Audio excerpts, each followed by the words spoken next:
جنگ یمامہ اسلام کی تاریخ کی ان جنگوں میں سے ہے جو صرف ایک لڑائی نہیں بلکہ پوری امت کی مستقبل کا فیصلہ تھی۔ آج ہم جو قرآن ایک مکمل کتاب کی شکل میں دیکھتے ہیں اس کا راستہ بھی اسی جنگ سے گزرتا ہے۔ اس جنگ کا اثر صرف ایک وقت تک نہیں رہا بلکہ یہ ہمیشہ کے لیے اسلام کی بنیاد کا حصہ بن گیا۔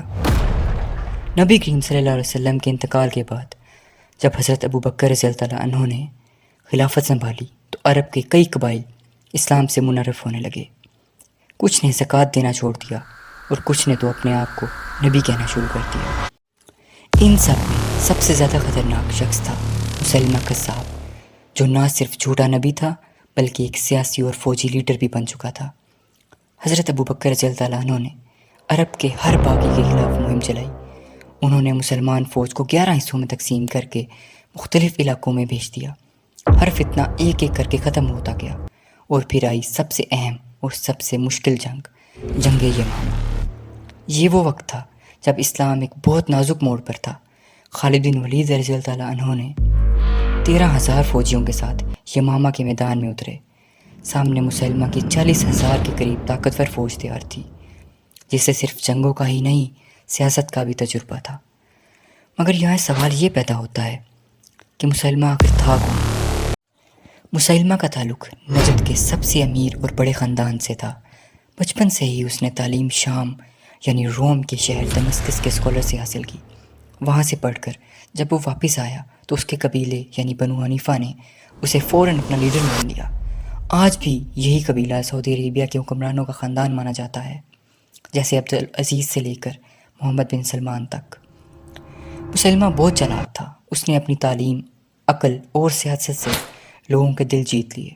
مگر جیسے جیسے مدینہ کی اسلامی ریاست مضبوط ہونے لگی اور نبی صلی اللہ علیہ وسلم کا پیغام پورے عرب میں پھیلنے لگا، مسیلمہ کو اپنی کرسی کھسکتی نظر آئی۔ اس نے جھوٹ کا سہارا لیا اور نبوت کا دعویٰ کر ڈالا۔ اس وقت کے عرب میں لوگوں کے جذبات سے بھر جانا عام سی بات تھی۔ مسیلمہ نے لوگوں سے کہا کہ میں بھی نبی ہوں اور انہیں دنیا کے فائدے دکھائے۔ دنیا کی محبت اور قبیلے کی وفاداری نے لوگوں کی آنکھیں بند کر دیں اور آہستہ آہستہ اس کے پاس ایک بڑی فوج جمع ہو گئی۔ لیکن وہ نہیں جانتا تھا کہ حق کا سامنا جھوٹ کبھی نہیں کر سکتا۔ مسیلمہ جب اپنے قبیلے بنو حنیفہ کو لیڈ کر رہا تھا، اسی دوران حجاز میں مدینہ کی اسلامی ریاست مستحکم ہو چکی تھی۔ نبی کریم صلی اللہ علیہ وسلم نے ایک ایسی اسٹیٹ قائم کی جو ہر سال مشرکین مکہ کے ساتھ جنگوں کا سامنا کرتی، جیسے بدر، احد اور خندق۔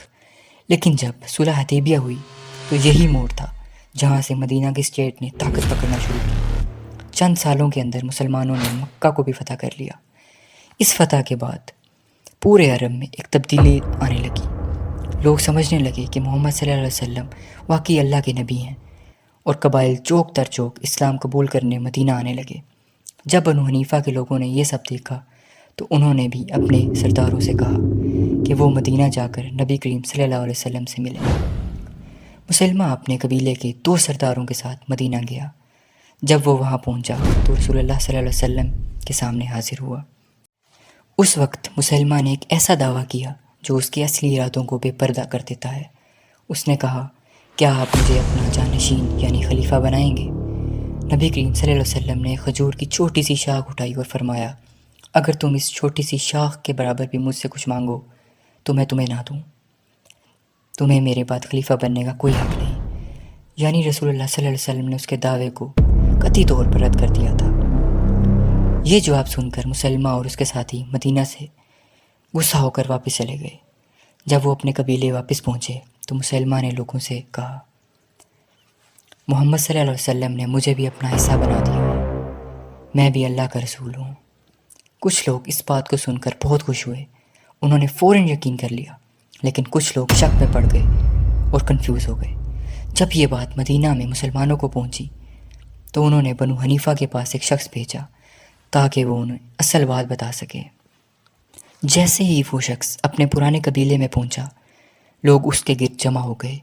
انہوں نے سمجھا کہ یہ انہیں حقیقت بتائے گا، لیکن اس شخص نے کہا، میں محمد صلی اللہ علیہ وسلم کے کہنے پر آیا ہوں اور میں گواہی دیتا ہوں کہ مسیلمہ سچ کہہ رہا ہے، ہاں وہی اللہ کا رسول ہے۔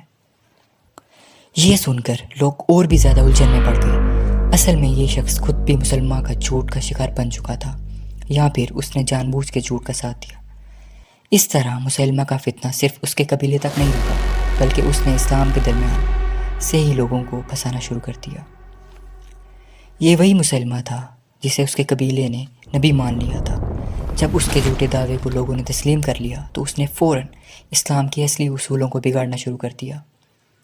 سب سے پہلے اس نے اسلام کی کچھ اہم چیزوں کو ختم کیا، جیسے اس نے شراب کو حلال کر دیا، فحاشی اور بے حیائی کو جائز کہہ دیا۔ پھر اس نے فجر اور عشاء کی نمازوں کو نکال کر دن کی صرف 3 نمازوں کو واجب بنایا۔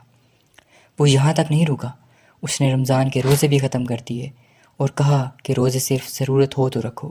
نکاح کے لیے گواہوں کی شرط بھی ختم کر دی، اور سب سے بڑا فتنہ یہ تھا کہ اس نے قرآن کی اصلی آیات کو توڑ موڑ کر ایک نئی کتاب لکھنا شروع کر دی، جسے وہ اپنی وحی کہہ کر پیش کرتا تھا۔ لوگوں کو جب مسلمہ کا یہ آسان مذہب نظر آیا، جہاں کوئی پابندی نہیں، نہ روزہ، نہ پوری نماز، نہ حرام سے روک، تو ان کا رجحان اسلام سے ہٹ کر مسلمہ کی طرف ہونے لگا۔ ایسے لوگ جو صرف مقصد کے مسلمان تھے، انہوں نے فوراً مسلمہ کو فالو کرنا شروع کر دیا۔ آہستہ آہستہ مسلمہ کا جھوٹ ہر طرف پھیلتا گیا۔ اب یہاں ایک بڑا سوال اٹھتا ہے کہ نبی کریم صلی اللہ علیہ وسلم نے اسلام کے لیے کئی سالوں تک تکلیف جھیلی، لوگوں کی تذلیل برداشت کی، لیکن مسلمہ تو اتنی آسانی سے گرو کر گیا۔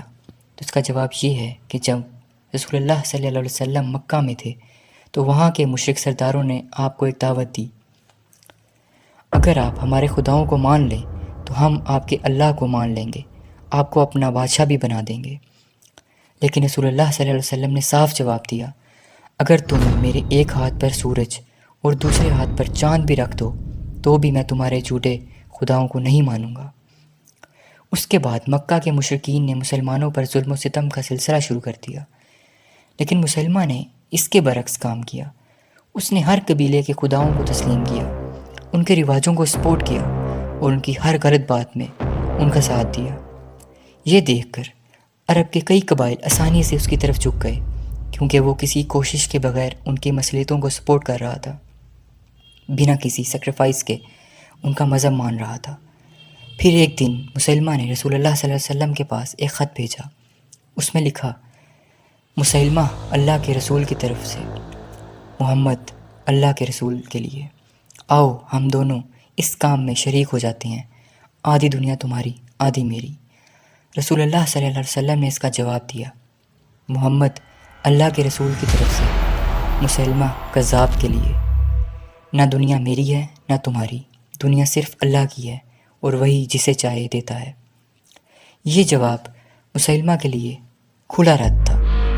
نبی کریم صلی اللہ علیہ وسلم کی زندگی میں مسلمہ کی کبھی اتنی ہمت نہیں ہوئی کہ وہ کھلی بغاوت کرے، لیکن رسول اللہ صلی اللہ علیہ وسلم کی وفات کے فوراً بعد حضرت ابوبکر کے خلاف بغاوت کا اعلان کر دیا۔ یہ وہ وقت تھا جب اسلام بہت نازک موڑ پر تھا اور ہر طرف سے فتنے اٹھ رہے تھے، اور ان میں سب سے بڑا فتنہ مسلمہ کذاب کا تھا۔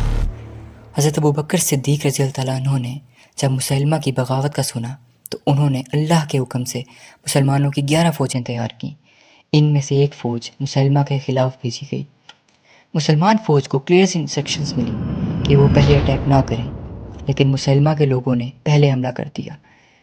مسلمانوں کو کچھ وقت کے لیے پیچھے ہٹنا پڑا، پھر ایک اور فوج بھیجی گئی، لیکن پھر وہی ہوا، مسلمہ کی فوج نے دوبارہ پہلے اٹیک کیا۔ آخرکار ابوبکر صدیق رضی اللہ تعالیٰ عنہ نے خالد بن ولید رضی اللہ تعالیٰ عنہ کو فل کمانڈ دی کہ وہ مسلمہ کے خلاف فائنل آپریشن لیڈ کریں۔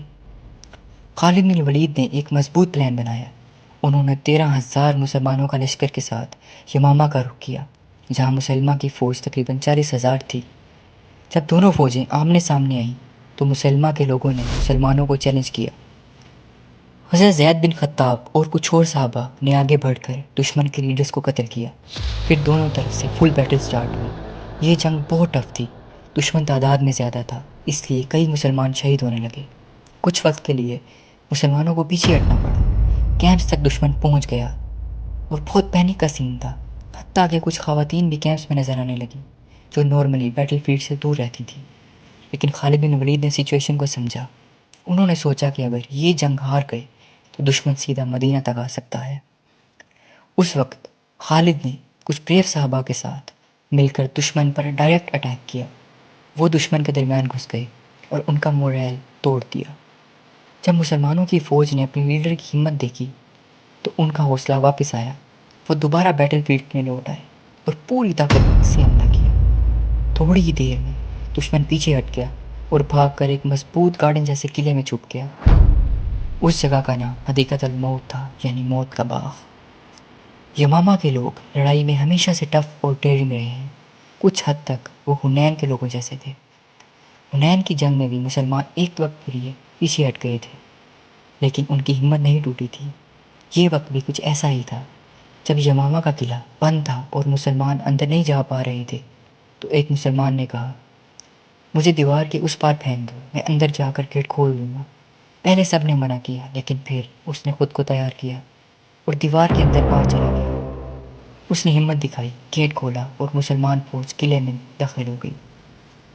جب مسلمان اندر گھسے تو دشمن گھبرا گیا۔ کئی لوگ بھاگنے لگے اور مسلمانوں نے ان پر زبردست حملہ کیا۔ اسی جنگ میں حضرت وحشی بھی شامل تھے، وہی شخص جنہوں نے پہلے حضرت حمزہ کو احد کی جنگ میں قتل کیا تھا۔ لیکن فتح مکہ کے بعد رسول اللہ صلی اللہ علیہ وسلم نے انہیں معاف کر دیا، لیکن یہ کہا کہ وہ سامنے نہ آئے۔ اب وحشی اسلام کے دشمن کے خلاف اسی نیزے کا یوز کر رہے تھے۔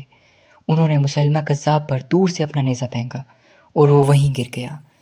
یمامہ کی جنگ مسلمان جیت گئے، دشمن کی فوج توڑ دی گئی اور اس علاقے پر دوبارہ مسلمانوں کا کنٹرول ہو گیا۔ اس جنگ کا سب سے امپورٹنٹ پوائنٹ یہ تھا کہ مسلمان ایک بہت بڑے تھریٹ کو ختم کر رہے تھے۔ اب خلافت دوبارہ سٹیبل ہو گئی تھی۔ سارا عرب ابوبکر رضی اللہ عنہ کو اپنا خلیفہ تسلیم کر چکا تھا۔ سب کو سمجھ آ گیا کہ اسلام کسی شخص کے مرنے سے نہیں رکتا۔ جب یہ خوشخبری مدینہ پہنچی تو لوگ بہت خوش ہوئے، مگر ایک بہت اہم اور سیریس بات بھی سامنے آئی۔ عمر نے دیکھا کہ اس جنگ میں 700 صحابہ جو حافظ قرآن تھے شہید ہو گئے ہیں۔ انہوں نے گھبرا کر سوچا کہ اگر یہ سلسلہ ایسے ہی چلتا رہا تو قرآن کہیں گم نہ ہو جائے۔ اس وقت قرآن مکمل کتاب کی شکل میں نہیں تھا، ہر کسی کے پاس ٹکڑوں میں لکھا ہوا تھا۔ عمر رضی اللہ عنہ نے ابوبکر رضی اللہ عنہ کو مشورہ دیا کہ قرآن کو ایک ہی جگہ اکٹھا کیا جائے، پراپر ترتیب کے ساتھ۔ ابوبکر رضی اللہ عنہ پہلے ہیزیٹیٹ ہوئے، لیکن پھر اللہ کا سوچ کر اور امت کے فائدے کے لیے تیار ہو گئے۔